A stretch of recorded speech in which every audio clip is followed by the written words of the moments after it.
Ladies and gentlemen, the following podcast is set for one episode. Your hosts from Columbus, Ohio and Westfield, Massachusetts are Michael Kirk and Nathan Wagner. Welcome to the Outlaw Mudcast. Hello and welcome to the Outlaw Mudcast, your digital audio dirt sheet for all things Supershow. Good evening, Nate.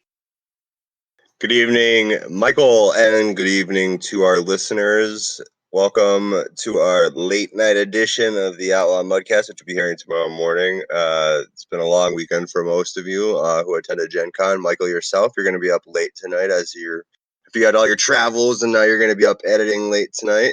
But we appreciate you and all that you do for this wonderful show. Yeah, thank you. As we record this, I have been home, I would say less than 30 minutes from GenCon after just a few hours drive. It's not overly burdensome. I'm not And right as you got home, you were trying to fill me in a little bit before we brought Craig in to do our conversation. Well, you know, for the long-time listeners, the long-time listeners know about Craig, but that's neither here nor there. But in any event, you were filling me in on the details of the weekend, and there's a lot of stuff that we got to get off our chest here over the course of this 4-day event, and we'll just dive right into this. Let's talk about Thursday. What happened all at the GenCon 2019 on the first day? Okay, so Thursday we opened with the Run the Gauntlet Challenge. So essentially, Thursday morning, the GM has picked 3 competitors. If you can beat all 3, you will have a match with the general manager himself. And if you can beat the general manager, you will win a prize. The 3 competitors, I'm going to try to go off memory. It was Chad Gropak. The Gropar. That's right. Chester the Jester. All right. And I believe it was the Grump, Danny Thunder. The Grump, you know, after many reports that he would not be there, ended up coming in. Yeah, that was a big surprise. Yeah, big surprise. So the 3 of them, I was in the gauntlet. I did beat Chad Gropak. And I had a really tough game with Chester the Jester, but in the end he pulled it out. Who did Chester use?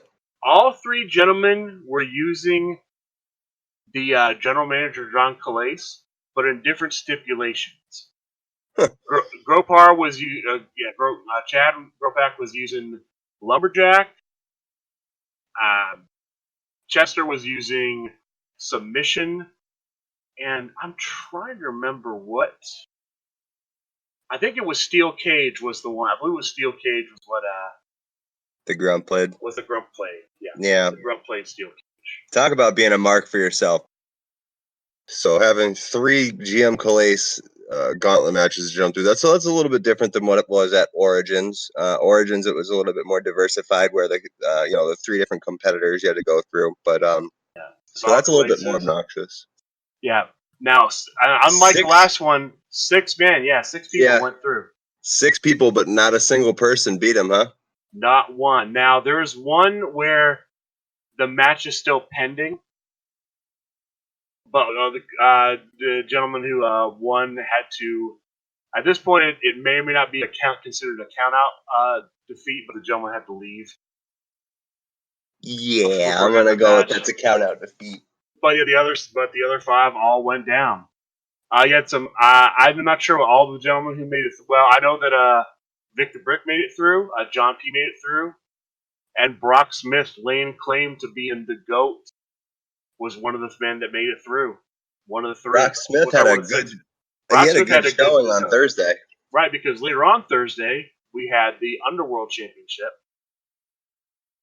And Brock Smith made it to the finals. He was in the triple threat final for the Underworld Championship. Which is strange to me that they ended up with a triple threat. Can you explain to me and to our listeners how it became a triple threat and not a singles final? I cannot explain it. I thought that was very strange. The reason I cannot explain that is because I happened to, at the time that match was going on, I ended up winning the 24/7 championship.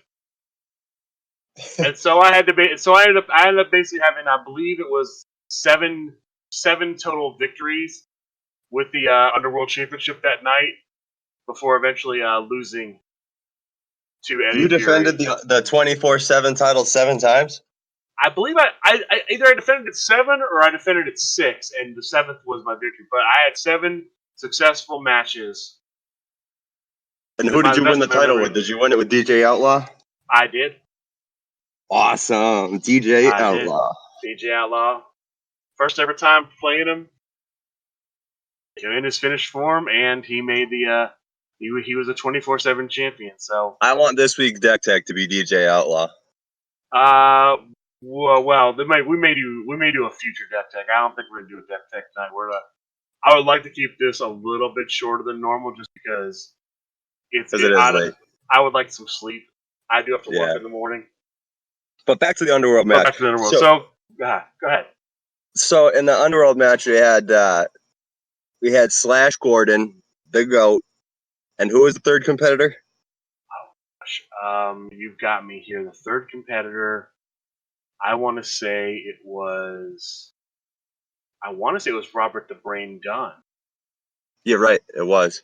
Okay, yeah, it was. It was. All right, and good. Slash Gordon on a roll with the Grim Fireball combo, which comes out to be a busted combo, causing all kinds of controversy.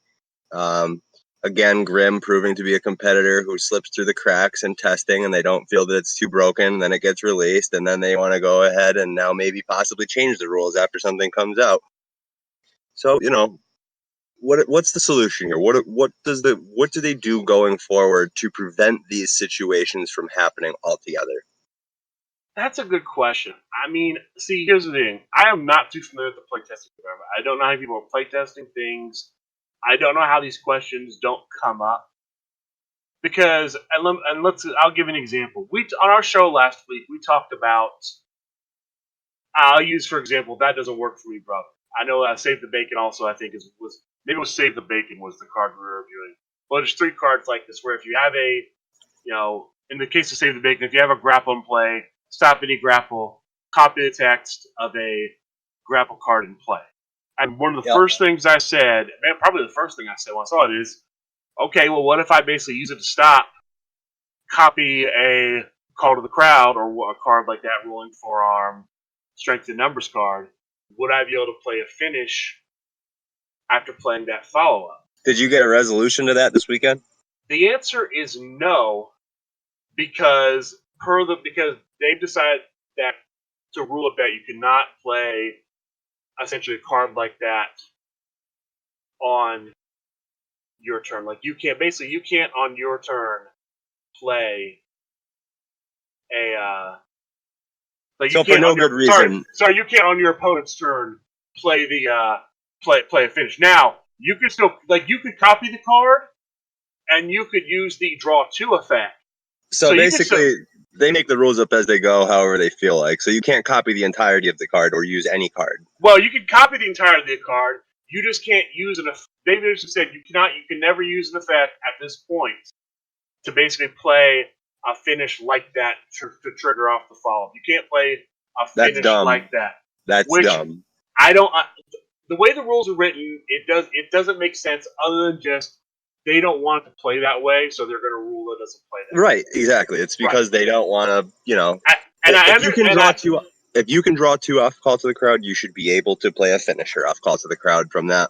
If they made those Save the Bacon kind of cards, I don't know why they didn't think of that ahead of time. That just to me doesn't make sense. If you can copy the draw 2 part, you should be able to play a finisher off of it. I'm sorry, that's just the way it is. Again, this is where I don't know the playtesting. I don't know who looked at this. I don't understand how this wasn't the first thing. Because literally it was the first thing I thought of when I saw the card. You're going to be able to, if you copy this, because it actually happened. It happened in the tournament, I believe, a couple times. It happened where somebody basically played that card and was going to copy a Call to the Crowd type card and wanted to play a finish, and they were told, no, you can't do that. That's just asinine. If you can copy the text to draw 2, I'm sorry, they should not be saying, oh no, we negate the first half of the card. You can't play another card just because you're on defense this turn. Yeah, that's you legally have a follow up in play. You should be able to play an additional card this turn. I'm My sorry, argument, they made those cards. They my made argument them. was, my argument was, well, you can play, because the argument is you can't play finishes. Normally, you can't play finishes on your turn, on your opponent's turn, but you can if they're stop finishes. Okay, exactly. If it's a stop finish, yeah. Or how about the new one, the stop sharpshooter? You stop sharpshooter and it's not your turn, it triggers a finish roll. Exactly. I didn't even think about that one, but you're right. Yeah, you stop sharpshooter, you trigger a finish roll off a follow-up. Absolutely. So I mean, you should So legally be able to play a finish card when it's not your turn. If you just copy the text of Call to the Crowd, if that's the risk that they want to take, having those type of cards in their game, then I'm sorry, that's the way it should be. yeah, well, that is the ruling as of this point. That could change. We could see. And I don't know what's that's going to happen, but that's the rule as of right now. this game is ever evolving, and that's part of the reason things like this right here are what makes it the most unpredictable game, because you can't predict the rules because they change constantly. Yeah, that's a bad thing. The one thing that should not be changed in the game.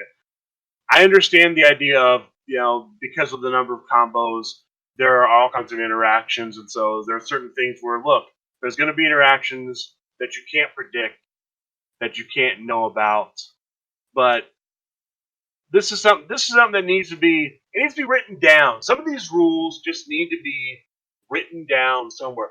There's nowhere written down where it says you cannot play a finish card unless it is a stop on your opponent's turn. That's not the rules. No, you're right. It's not. I know that because literally the rules are 2 pages and it doesn't talk about much of anything. It doesn't even say that it really in specificity, if that's even a word, that unless it's a singles match, can't break out if you don't have a 20. Oh yeah, the whole crowd meter 0 rule. Yeah, it really doesn't even give the exact specificity of that ruling. Well, look, we don't even have defined what a singles match is. Because to me, this is one of the reasons I thought crowd meter 0 applied, say, in a steel cage. To me, if it's one competitor versus one competitor, that's a singles match. It doesn't matter if it's a submission match, it's still a singles match because it's 1 versus 1. But apparently the rule is no, singles match is only a non-stipulation standard, one competitor versus one competitor. That's a singles match. If all of a sudden you put those 2 guys in a ring of fire, it's no longer a singles match. It's a ring of fire match. Which I don't understand how that's the case. Singles is just one guy versus one guy. Yeah. Anyways, enough bickering about the arbiter and his rule changes. Let's go on and talk about some of the other singles matches that happened on Thursday. GPS and the Alien Invader had their long overdue singles match, and the Alien Invader ended up walking away with the win, didn't he? I am not sure about that. I did not catch that. So if you caught it, the Brain streamed that match, and I believe that the Alien Invader ended up winning that match. Well, sorry, GPS. That's rough. Hopefully Little Belchers can help you get you through that, because that's a hard. You got probed again. That's a hard one to take, GPS. That's a hard one to take. So, any other events happen on Thursday other than the Underworld, which was won by Slash Gordon? Those are the big events. There's pretty much just I think it's the Underworld title match happened too. They had 3 events. The Underworld title match. Friday was Friday was going to be the Birdcage and the tag. Well, Kirk Polka beat Andrew Trebbing. That's true. Yeah, they did. That's true. Yeah, we did have. Was that day also for the Underworld? You're right. It was. So so the Underworld. So Kirk Polka did defeat Andrew Trebbing, which we knew was going to happen because Andrew Trebbing, no disrespect, doesn't play this game. But EC3 was able to get over, able to beat Andrew Trebbing, and then he was able to go ahead. And I was just saying, Andrew Trebbing played as numero uno. That's right, as numero uno. And that was a steel chain match. That's right. We brought out the Wheel of Stipulations. I got to carry the Wheel of Stipulations from the booth to the. Unfortunately, they did not put the wheel in a box like I suggested, because as we all know, anything that comes out of a box gets over. But no wheel. But I had to actually get a T-shirt from the booth and cover the wheel with a T-shirt because no one was supposed to be able to see it. Quick on your feet with the thinking there. So I kept like, look at the wheel, because she wasn't allowed to look at it. Which is weird because they asked her to carry it, and I'm like, she's not allowed to look at the wheel because she's playing in a match. It's supposed to be a surprise. That's what you ask her to carry the wheel from the booth.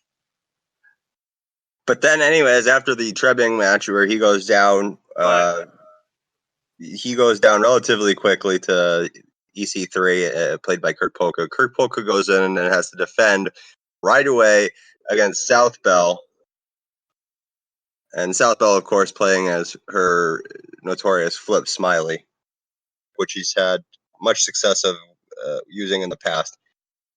And that was in a steel cage match. Yes, I believe that's correct. It was a steel cage. And she ended up losing to Kirk Polka. So Kirk Polka now has one successful title defense as the Underworld Champion. So congrats to Kirk Polka for the Underworld Championship. So New World Order taking the day, winning both the winning Kirk Polka winning the Underworld Championship, his tag partner. So they're going to be facing off sooner rather than later. Actually, the confirmed date is November 2nd, I want to say.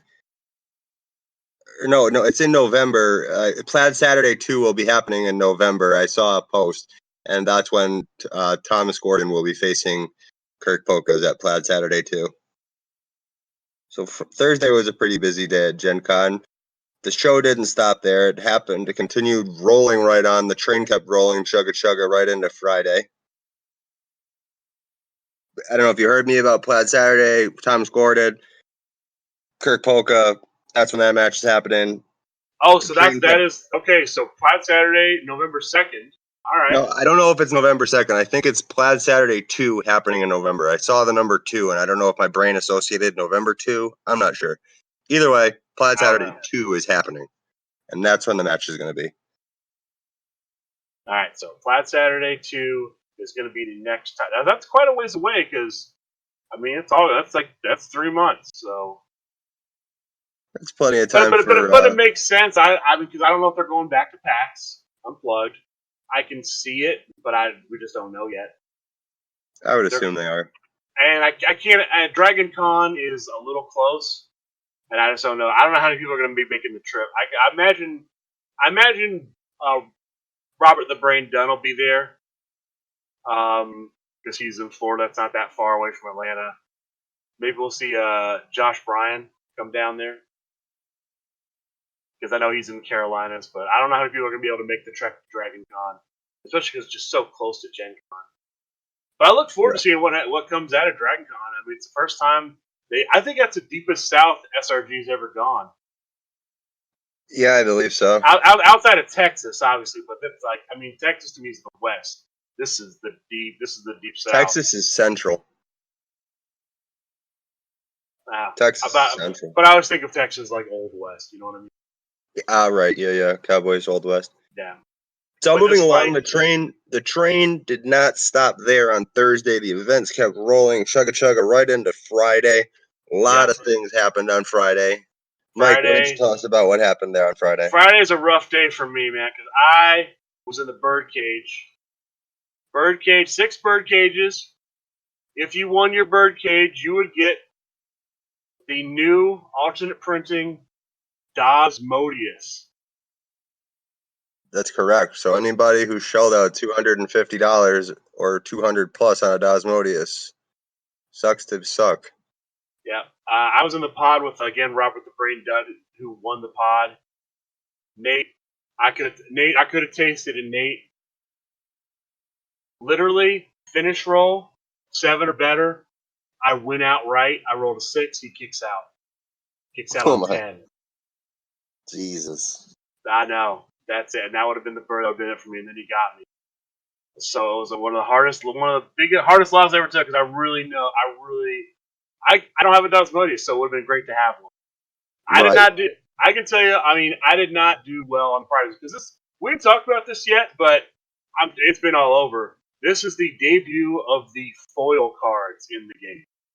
Right, yes, foil cards. And it's not just competitor foils. I saw like foil double arm bars and drop kicks.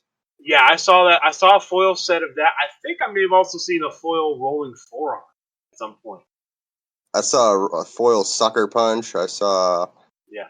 But there are quite a few different foils out. Steve played coy with me when I first asked him about it, but which irked me a little bit, but you know, he's running his game on me. But yeah, there's foils now. There's foil. All the alt art. They put out an alt art set. It's on the website about Chris Fowler, who I believe does some of the. I want to say does some of the comic book art, but I'm not sure on that. But Chris Fowler did all the alt art cards for El Super Hombre, Snake Pit, Mark the Shark, the Gold Standard, Paulie Pacone, Mysterious. Off topic here. Didn't, when we have Steve Rescon months ago, didn't we ask him if they were ever going to do foils, and he said no? I don't remember that. I literally don't remember who we asked. I want to say there was a conversation that we had with Steve. It was either us and Steve or me and Steve. It's probably you and Steve, because I'd asked about foil cards, and he said that was never going to happen. I don't remember that. Tell you what, folks, check out the interview we did with Steve Resk. You can look that up on our old episode list. Check out the Steve Resk interview we did. See if he actually did say if there would be no foils. I don't remember that, but then again, foils, I mean, they're nice to have. They're cool, but I mean, at the end of the day, they're no more playable than any other card. Yeah, it's not worth any more than... It's like if you have in your collection, it's cool to have. If you don't, oh well. That's why to me something like the Dasmodius is more, because it's like I don't have one. So if I could get one, I could play it.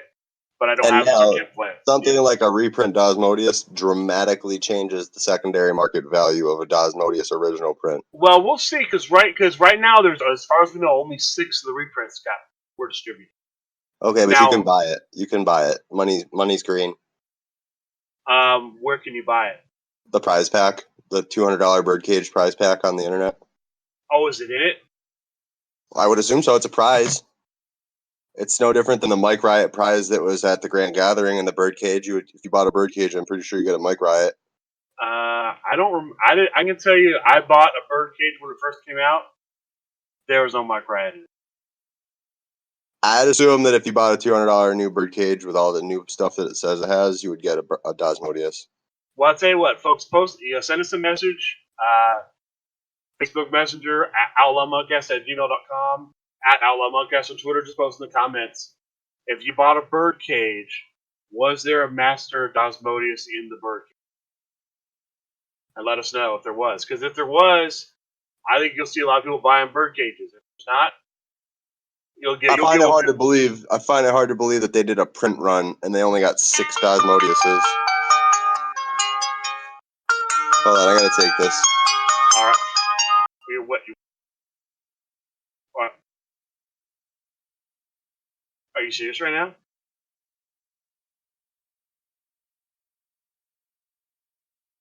I can't believe this.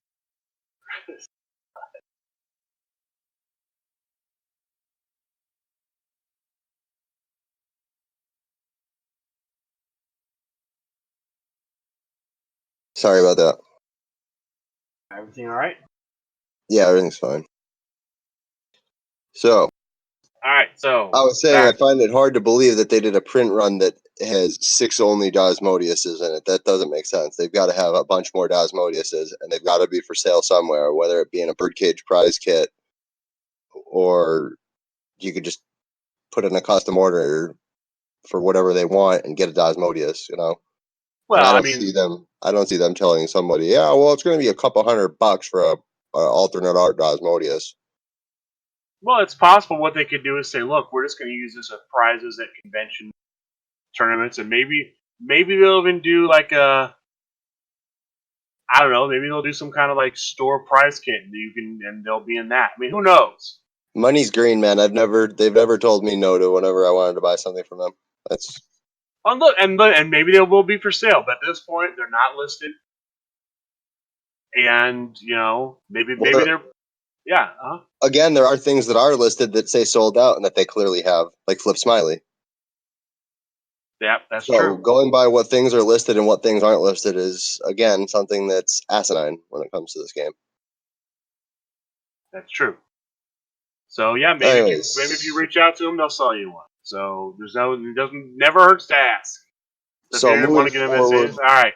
So Friday, the bird cages didn't go your favor, but 6 people did end up winning some 60 but Gosmodiuses. yeah. Robert, I know Rob won one. I believe John P won one. Mark I Perry think won. I believe basically. So the way this was set up, they had one guy in every bird cage. I was kind of like the guy running the bird cage. And I believe this. So somebody else told me this. Every guy that SRG appointed to be kind of the judge, to be kind of like the local guy, making sure the bird cage runs smoothly. All 6 of those guys won the Osmodiuses. Very nice. Good for them. So it just happened to work. If it just happened to work out that way, that's the way it goes. I mean, I had my shot. But So tag team happened Friday, right after the birdcage, correct? so tag team happened after the birdcage. A little bit of controversy in tag team. They allowed Calais to be played. I know people weren't expecting that. Calais up to this point hadn't been played mostly due to time concerns. That was the original reason given why, but I guess they decided going forward to allow him in. And Time concerns is a joke because any match can end quickly. I'm just telling you that's what that's No, and I know I'm just voicing my opinion. Okay. I'm just voicing my That's opinion. fine. All right. And I don't think, and as I've said this before, I don't think it's fair that they print cards that they tell people they can't play. So it's good that they actually allowed people to use cards that they printed. And in that aspect, I agree with you. It is if it's legal, it should be allowed to be played. But a lot of controversy came up out of these events. I heard tales of basically I talked to you about them briefly before we started. Certain situations where there were unwinnable matches for players due to some of the combos out there. There were matches that were almost impossible due to some of the combos. So I can absolutely see going forward in the future. They've announced that 2020 there will be some rule changes. There will be some. We don't know what those are going to be, what form those are going to take, but I can see going forward. And how this is going to happen logistically is going to be it's going to be interesting because I think the future is the tornado. I don't know what they're going to do about 2-on-2 tag, Nothing. but in tornado tag, I see them basically making you play tag team, and in trios, I see them making trios. Tornado tag, I don't think there's that much you can do with tornado tag. I think you're just gonna have to live with it. There's no way in the next year. This game has been around for almost 5 years, and there's like maybe a handful of tag team and trio cards respectively. There's no way in the next year that they're gonna outlaw playing any combination of duos or trios that you want and force you to play a duo or trio card. They're not going to rifle off printing that many duos and trios. It's just not going to happen. Maybe they'll make restrictions on what you can play. I mean, maybe because you obviously, as you said earlier, it's gonna be a very trying task. As we said earlier, the rules are ever changing and evolving in this game. What would you need to have it be? What, 30, 40 unique? Now, in the trios, we only had in the trios at GenCon, we had less than 30 players. It's a new format. But I mean, look at how many people probably play Tiki Twins. Hello, this is Michael Kirk. We were having a lot of technical difficulties during the show. I cleaned them up as best I can. I apologize for the ones I could not get. I'm just going to finish out the show alone. Nate will not be joining me for the rest of the show. Just due to technical difficulties. I'm just going to go ahead and finish giving a recap of what happened at GenCon. I'll read off the list of play groups, and that will be it. I do want to say, because of listening back to the show, I feel like we may have came off a little too harshly toward the group at SRG Universe. This is a game that's growing, it's changing, new elements are coming in, and as a result of these things, there are frustrations. Are there improvements that can be made? Absolutely. Things can always be improved, refined, made better, and Supershow is no exception. And I'm hoping that they come up with some great solutions that really sort of smooth out the game, help keep the balance where it needs to be. That's really the big thing. We really want to keep this game balanced, playable. This is the most unpredictable card game in the world, and one of the reasons for that is the balance, is the idea that you can win with any competitor, any match, anytime. It's one of the things that makes the game great, and but it's something that needs to be sort of maintained in the game. So, back to getting the recap. So, we were starting on Friday, which was the open with the birdcage. We talked about that. Tornado Tag. Tornado Tag was won by the Grump and Chad Ropak. I don't have much more information than that at the moment, but those were the winners of Tornado Tag. Saturday started off with the Tornado Tag Championships as opposed to the regular tag championships. This is one person playing either a tag team competitor card or two single competitor cards as a tag team. This format was won by Thomas Gordon. So New World Order again, just having a great weekend. I believe this was Thomas Gordon's, it was the second tournament win, winning Underworld on Thursday and winning Tornado Tag on Saturday night. Very interesting in that we actually had a repeat of last year's finals. It was John Polverino taking on King Cold. Although with different competitors this time, John Polverino ended up winning with Belinda. So John Polverino, I believe, is the first person to ever repeat, to go back-to-back GenCon World Championship victories. This will get him an opportunity to face King Pink for the LFF World Heavyweight Championship at some point. But congratulations to John Polverino. And that wasn't the end of the successful program, because the next day he wins the Trio Championship. He also successfully defends the Trio Championship immediately after winning against the Origins winner, the Grump. So again, double congratulations to him. Other things of note, there was a whole East Coast versus Midwest tournament. The Midwest won that 4-1. So pretty much a runaway victory. The Grump and Loudmouth Leo played Corey Squared for the tag team titles, and they were managed to successfully defend. And Robert the Brain Dunn had two matches. Of course, his first match was with Angel Lynn, the Huntress, and he successfully defended the LFF Tornado Tag Championship. And then he went on to face Jacob Maynard, and once again defended. He is still the LFF Tornado Tag Champion. And that is all the news that I'm going to report on for the show. For those of you who may be listening for the first time, here's a list of all the local play groups that I'm aware of. So if you're looking for a place to play, here are some places you can check out. So, I'll start in my own hometown, Columbus, Ohio. Where our promotion is called Buckeye Championship Wrestling, and we usually play casual games at the Guard Tower, store in town, Saturday nights at 6 p.m.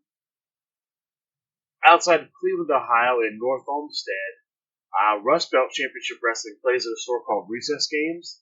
They usually play Monday nights at 6. In the New York area, Lynbrook, New York, the LFF Tri-State group plays at a store of Fire and Dice. They play Thursdays and Friday nights at 7 p.m. In the Pittsburgh area, City of Champions Wrestling plays in Hopewell, Pennsylvania, at what's known as the Titan Game Shop. They play usually Sundays around noon. In Clarksville, Tennessee, there is a group called the True American Heroes. They play at Frontline Games, usually Saturdays at 6 p.m. There's also a group in Florida, Kissimmee, Florida. They call themselves Florida Cardboard Wrestling. They play at a store called House Rules Gaming. I don't have a date and time for them. I checked the store. I also have a group that plays in Michigan, Ypsilanti, to be specific, the Michigan Wrestling Alliance. They usually play at Fun for All Comics and Games. Again, I don't have a date and time for them, although I believe they play a lot of Saturday games. There's also a group that runs at Destiny Games in the town of Westland, Michigan. I have them playing Wednesday nights at 6:30. And my last Michigan is a Kalamazoo, Michigan group at Fanfare Comics. They usually play the second or fourth Sunday of the month from about 12 to 2 p.m. In Las Vegas, we have a group that plays at Atomic Trading. Sin City Wrestling is what they call themselves. They play Wednesday nights at 6 p.m. In Norman, Oklahoma, we have a store called Wizards Asylum Comics and Games. They are the host of Wizards Card Championship Wrestling. They play usually Sundays around noon. I don't know if they play every Sunday, so I would check the store. In the New England area, we have what's called Revolutionary Championship Wrestling. There's 3 different stores where they tend to play. They play at a store called New England Comics in New Bedford, Massachusetts. Wednesdays and Saturdays. Wednesdays from 3 to 6 in the afternoon. Saturdays from 11 in the morning till 4 in the afternoon. At Tabletop Games in Westport, Massachusetts, they play usually Tuesdays, 3:30 to 6 in the afternoon. At a store called Game King in Fall River, they usually play Sundays from about 5 to 9 p.m. Out in Long Island, Oakdale, New York, there's a store called East End Gaming that hosts Island Life Wrestling. They usually play Wednesdays and Fridays. I don't have a time for them, but I'm going to assume it will be later, but again, I checked the store. In Glendale, Arizona, Outpost Wrestling plays at the store Outpost Games. They play Saturdays from 11 to 2 in the afternoon. In Boonton, New Jersey, Meeple People Wrestling play at Highlander Games. And then finally, you have a couple Pennsylvania groups. These would be on the eastern portion of Pennsylvania. At 2 different locations for a store known as Alternate Universes, or AU. There's a group at AU Bluebell in East Norton, Pennsylvania, and there's a group at AU Holmes in Holmes, Pennsylvania. I have no date and time, so I have no day or time on the East Norton group, but the Holmes group plays Sundays at noon. And that is my list of play groups. Next week, we'll probably talk more about GenCon, about rules. We are also looking to have a guest on. We will give the guest information when that show comes out, but it's a big guest, guys. We're really looking forward to it. And we'll do some card reviews and some other things next week. If you have any questions, comments, if you'd like to leave any feedback, please reach out to us. You can either reach out to Nate or I through Facebook Messenger. You can also send us an email, outlawmudcast@gmail.com, or send us a direct message on Twitter. We are at Outlaw Mudcast. Again, I just want to reiterate, we love the game. We support the game. We want to see the game continue to grow, improve, get better. And everything we say is coming from the direction of people who love the game and want to see the game, reach the heights. I would love if this game was, played, as widely as, any game, as the top games out there. I'm a huge, I started this podcast because I really just fell in love with this game. I think this is a great game. This is an absolutely awesome game. It's fair. It's exciting. The community is one of the best communities I've ever been a part of in gaming.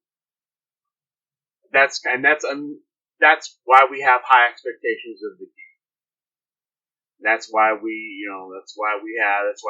vocal and very opinionated about the game, because we're very passionate for this game. And so I love coming in and sharing that passion I have for this game with you guys every week. I want to thank all you guys from the community for coming out to GenCon. I had a great time. And unfortunately, I wasn't the best guy I could be all the time, but I'm working to get better, and I love interacting with all you guys, meeting and talking to all you guys. I thank you to the whole SRG crew for putting on a great show.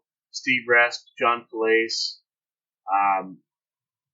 Samantha Resk, John Schur, Jennifer Lefsick, I've never heard your last name pronounced, Griffin Jen Briggs, all you guys working the booth, hard working every day, introducing all these new people to the game, running the events. Patrick Mulligan, didn't mention him. Hard at work, just running events. Chad Gropak pitched in. I know Philip Armistead pitched in.